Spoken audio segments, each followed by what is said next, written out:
Hello and welcome back to Automotive Tales. On today's episode we are back in an SZ chassis car, but not a Rolls-Royce this time, something a little bit more special.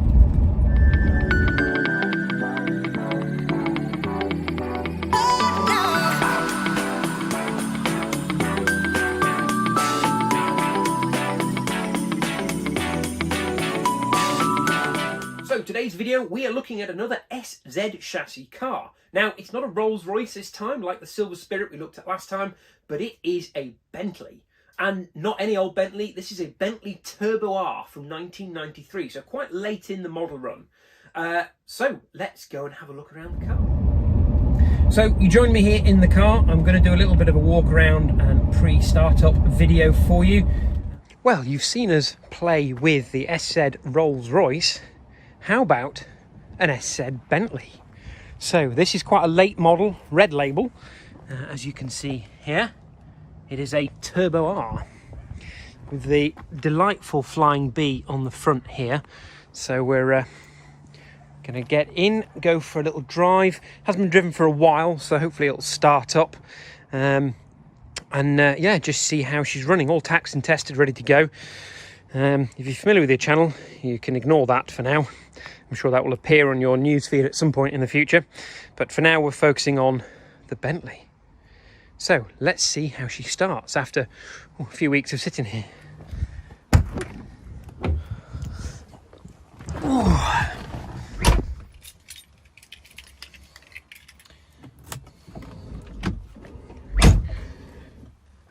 Auto wheel, very good. So much like the Rolls-Royce, it has left for accessories, which turns everything on, tells us the battery is in use but the engine's not running. Oh, and we're going to get some radio. I have literally no idea to turn that off. That'll do. So then you go back to run. System check, here goes. Oh, on the button. So usual brake pressure, well, it builds up pressure for the suspension. It should, once it's settled, go away.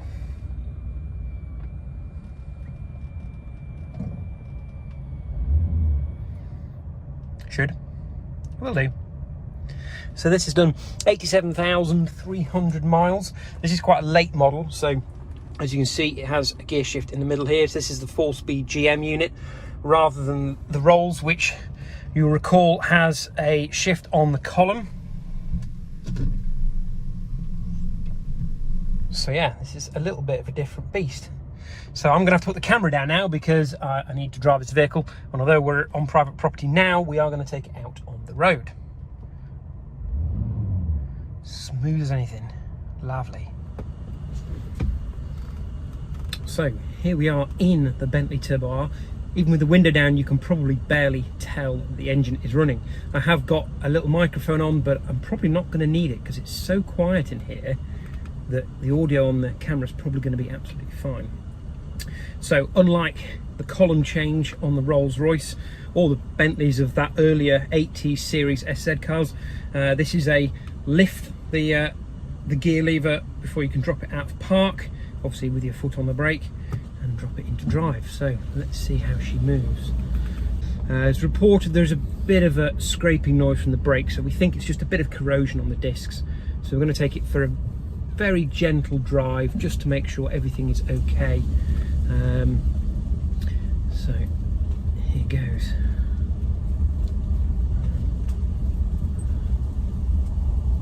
Wrong way around the roundabout, but that's alright, it's a private roundabout.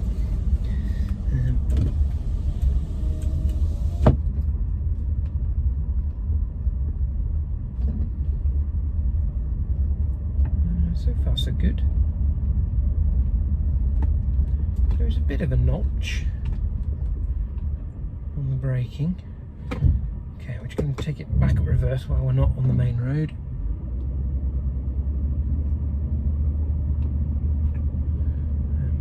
It's still very cold, although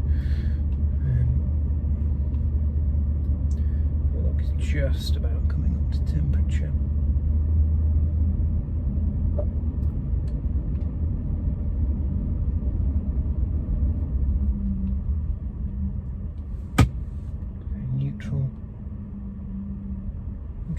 Well, it's rolling nice and freely in neutral, so that's always a good sign. There's a bit of notchiness under the brake pedal, which is unusual. Let's drop it into drive and see how we get on. Oh, it's a bit tight round here, good lord. Big old Bentleys and narrow Yorkshire roads don't necessarily go together very well. Let's have the temperature all the way down. Okay.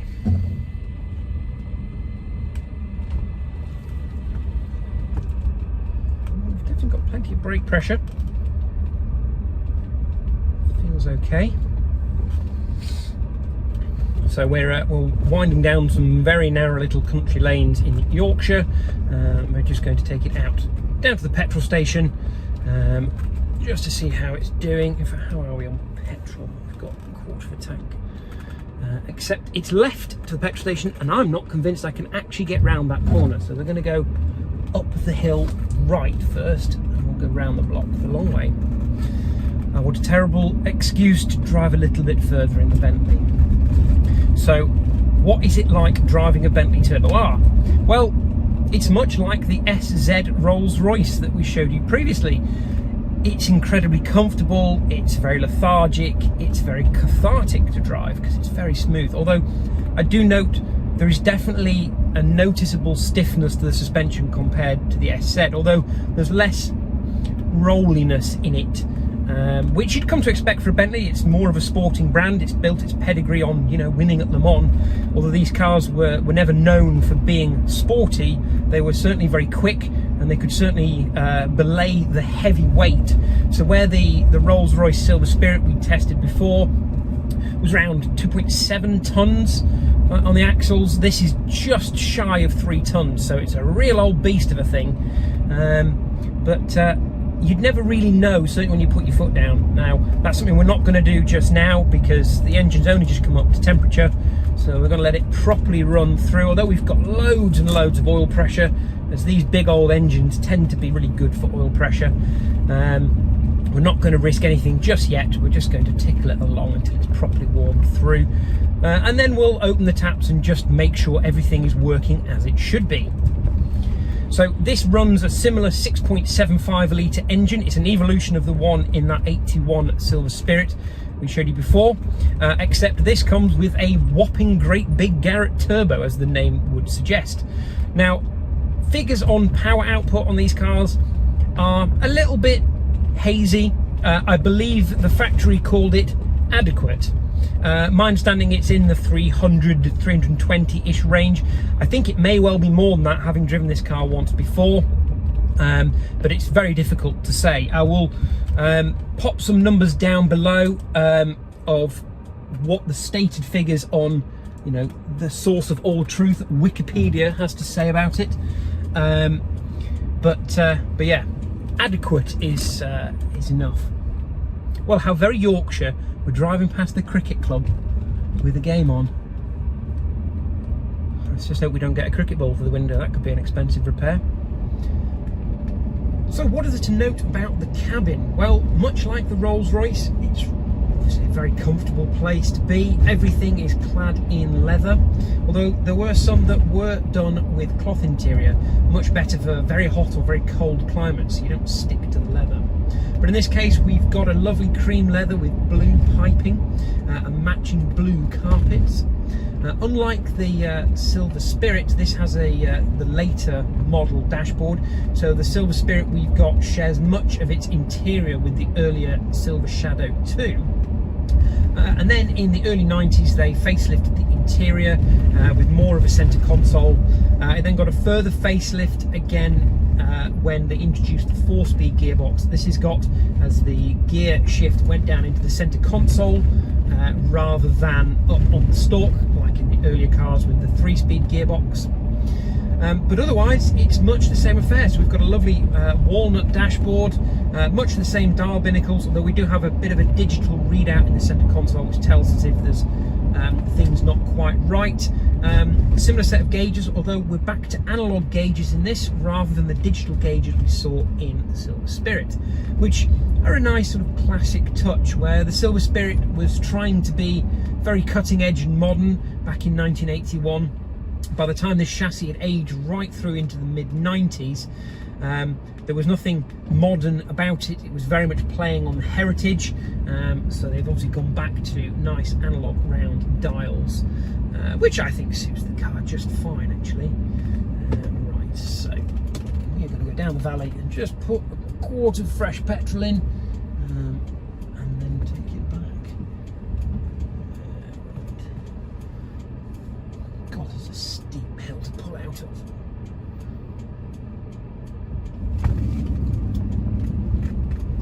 Lovely, thank you. It's one thing to say, if you were driving a Ferrari, I doubt anybody would let you out of the junction. But when you're driving a Bentley, there's plenty of very nice people around. Driving the best of British. And actually, these SZ chassis cars are the last of the proper British built Bentleys and Rolls-Royce. Before Bentley became owned by Volkswagen, although they did remain in Crewe, and Rolls-Royce moved down to Goodwood under BMW ownership. So yeah, this is what some people would say is the last of the real Rolls-Royce and Bentley cars. So, like with the Rolls-Royce, this has actually been looked after by a number of Rolls-Royce specialists, one of which is Dwayne at Starman's down in the Midlands. So he's done a lot of work on this car in the past to keep it in fine fettle. The braking issue, I believe, may have been down to a slightly sticky handbrake. I think the mistake was that somebody had left the handbrake on when the car was laid up over winter, but carefully moving the car forward and backwards seems to have freed that off. I can't see any noises or any scraping or any dragging. It seems to roll just nicely. So I suspect everything is just fine. But yeah, if you're ever laying up a car like this, for God's sake, don't put the handbrake on. They're an automatic, all of them, so you can drop it into park. You never need to put the handbrake on, unless of course it's on a hill. But I mean, most cars are laid up in a garage that tend to be quite flat. Well, I can report everything seems fine with the Turbo R.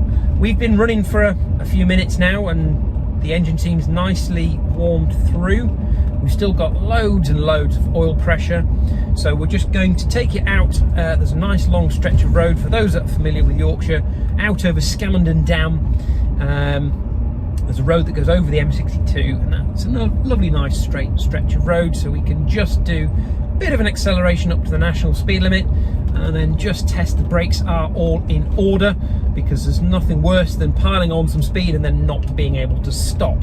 So always test the brakes first before you test the engine. Another little dam here, right up on the top. It's very lovely. Well, I have to say, this is an awfully smooth engine. I mean, I expect nothing less from a big V8, but it just, you wouldn't think there's such a monster of a powerhouse under the bonnet. Right, nice stretch of road in front of us. Let's get up to the speed limit. Quite struth. That's quite fast enough. Brake, brake, brake, brake, brake. It's pulling left a little, but that might be the camber of the road. I need to check the tyre pressures again when I get home. But that seems to pull fairly smartly to, not quite to a stop, because we are still on a public road. Yeah, no issues with pulling it to a stop, so we can open the taps a little bit. So, wave hello to the M62 and engage warp speed. Oh my good God, that thing's got power. Okay, so interesting, we've had a beep, low mineral oil, which has gone away again. So as we've accelerated, the back end wants to squat. The system on this self-leveling will try and level that out to stop the back end squatting. And as it's done that, it's brought on the low level, which means the level, although it's gone off again now, must be just above the low marks. That'll be the first thing we check when we get back. But I can definitely confirm it accelerates quickly.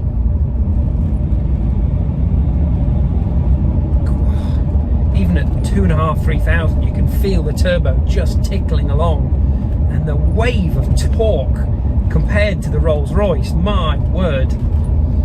Just holding it down the torque converter at 2,500, you can just feel it pin you to the seat.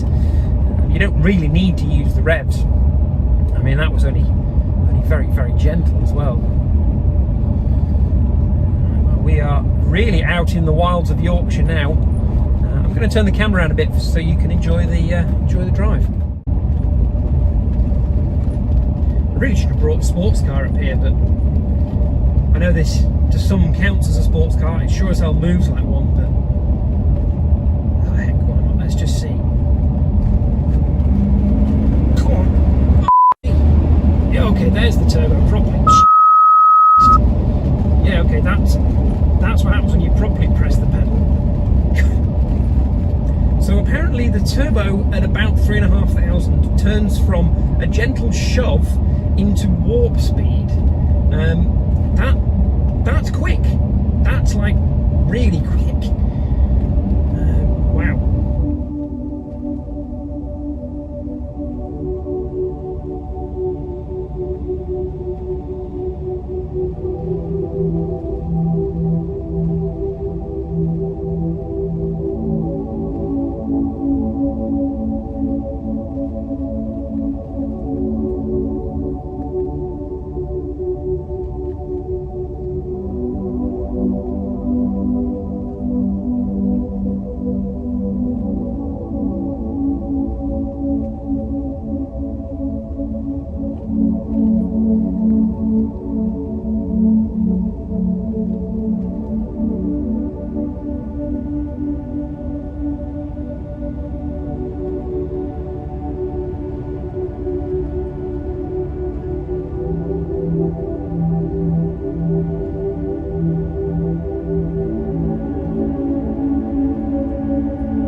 Watching this episode of Automotive Tales. If you enjoyed the SZ content, then check out our other videos on the Rolls-Royce. If you haven't already, that will be up in one or other corner of the video, wherever they go.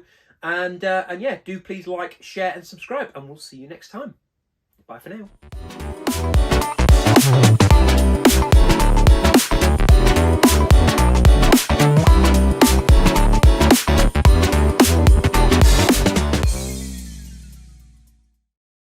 There's quite a view, hey? Welcome to Yorkshire, God's own country.